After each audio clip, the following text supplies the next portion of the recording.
Parallèlement à ces créations collectives qui abolissent plus ou moins la notion d'auteur, des auteurs, des dramaturges vont aussi faire parler d'eux au tournant des années 60-70, n'est-ce pas? Surtout Michel Alors, Tremblay. Michel Tremblay, c'est la bombe. C'est-à-dire qu'il arrive précisément de cette jonction entre les avant-gardes et les jeunes écrivains, le théâtre, le centre d'essai des auteurs dramatiques. C'est Brassard qui va mettre la pièce en scène. Brassard est au mouvement contemporain, c'est un des fondateurs du théâtre d'aujourd'hui.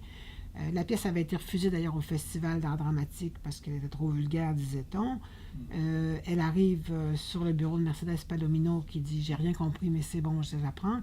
Et donc la pièce va être jouée avec éclat et avec un très grand succès. Alors il y aura les pour, les contre, des grands débats qui vont s'en suivre. Il y a des comédiennes qui ont refusé, il y a des comédiennes qui ont accepté d'emblée de jouer ces rôles. Ça a été tout. La polarisation créée par les belles-sœurs est assez violente. Parce qu'elle a été écrite dans cette langue littéraire, le joual, qui commence à prendre pied Oui. sur scène. Elle est écrite dans une langue qui force les acteurs à renoncer à leur langue de formation et à leur langue d'origine pour adopter une langue commune. Et c'est un problème qu'il y avait eu sur la scène du théâtre québécois, en tout cas depuis les origines, cette jonction des accents. C'est l'accent de la Gaspésie, l'accent montréalais et l'accent parisien sur scène entraînent un certain nombre de heurts. Et là, la langue de Tremblay va homogénéiser la langue des acteurs de force et dans une pratique qui est fondée ou qui est inspirée des pratiques populaires qui correspondent d'ailleurs aux personnages. Alors, c'est une chose. Alors, la deuxième chose, je pense, qui est importante ici, c'est qu'on a 12 personnages féminins. On n'a jamais vu ça au théâtre. 12 personnages féminins parlant cette langue.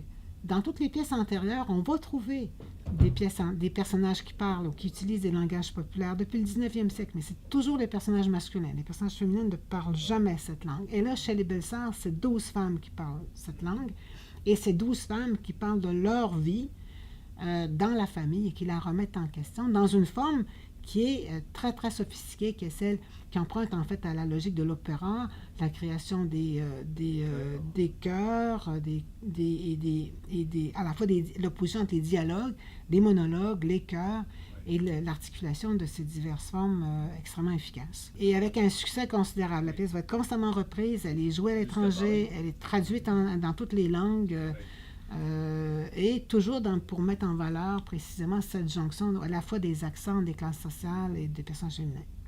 Et alors, Lucie, quels sont les auteurs qui se démarquent à cette époque, à part Michel Tremblay? Alors, vous avez le début de la grande carrière d'Antonine Maillet avec La Sagouine en 1971. Alors, Maillet écrivait déjà depuis un certain temps, mais La Sagouine sera quand même un événement.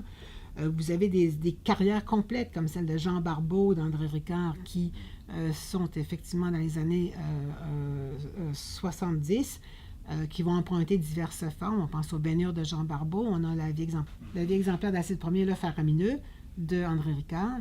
Ça, c'est avant ces grandes pièces politiques. On aura tout le théâtre de Jean-Claude Germain, date des années 70, début 80. Michel Garneau, jusqu'à 4 à 4. Wouf Wouf de Sauvageau, date de ces années.